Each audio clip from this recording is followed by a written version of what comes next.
Uy, masarap ang inuman ng mga yun Makapunta nga. Hoy mga pre! Anong ginagawa niyo dyan? Pre, teka, tagay muna tayo. Sige.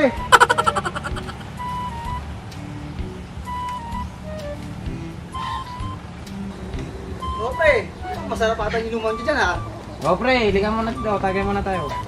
Paano yan? Wala naman ata yung pulutan. Meron, relax, nandun, niluluto ko lang. Sabi mo yan Pardinse, ito na ba yung pulutan?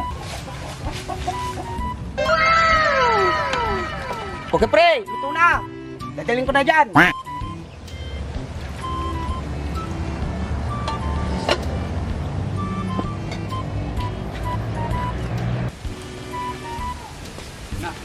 Masarap ata yun Go pre, ayun na yung pulutan Ayos ka talaga.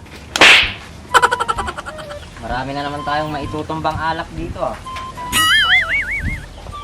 O di ba? Oo nga buti na lang wala dito si Christian. Kaya nga, sigurado ubos agad ang pulutan natin.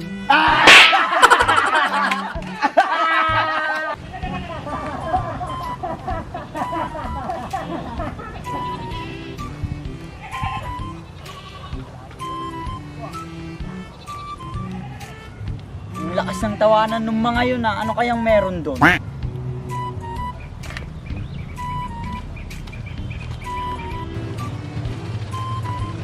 Nagiinuman pala tong mga to. Ano kayang pulutan nila? Sige pre, tagay lang. Marami tayong alak at pulutan dyan. Oo, tagay mo lang yan. Bagal nyo naman uminom. Sarap. Ako po, labot. Pre. Bakit? Sister, nandiyan na. Asaan? Ayun Naku! Lagot! Si Christian nga, please, tago mo yung pulutan. Bilisan mo, Sige, tago mo yung ano ba na? pulutan. Bilis!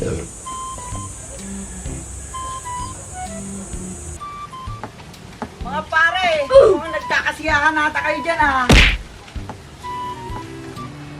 Pang dalawang bote lang pre, katuwaan. Kaya nga pre. ganun ba? Ba't ala naman kayong pulutan? Wala walang budget. Ganun ba? Sige, dyan na muna kayo, may gagawin pa ako. ka muna, bago ka malis. Sige. Usap mo muna. Ayun. Ayos pala to.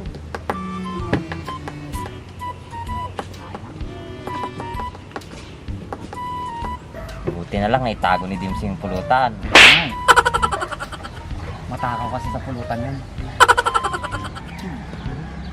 Ba't amoy yung tinola dito? Oh no!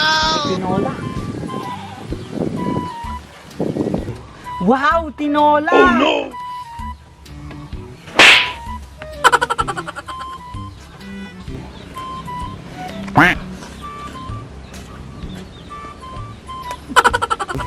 Naku po! Nakita niya yung pulutan. Pati tayo dyan. Ba't kasi doon mo tinago yung pulutan? Malakas talaga pangamoy ng langaw.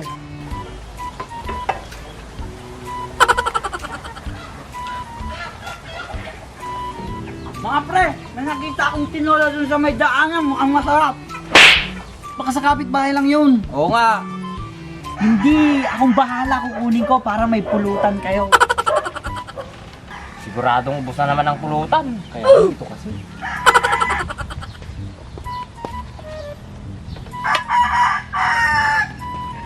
Oh, Yan na, yan na, masarap na. Masarap din Buksan nyo na. O, para Dimsy, buksan mo na.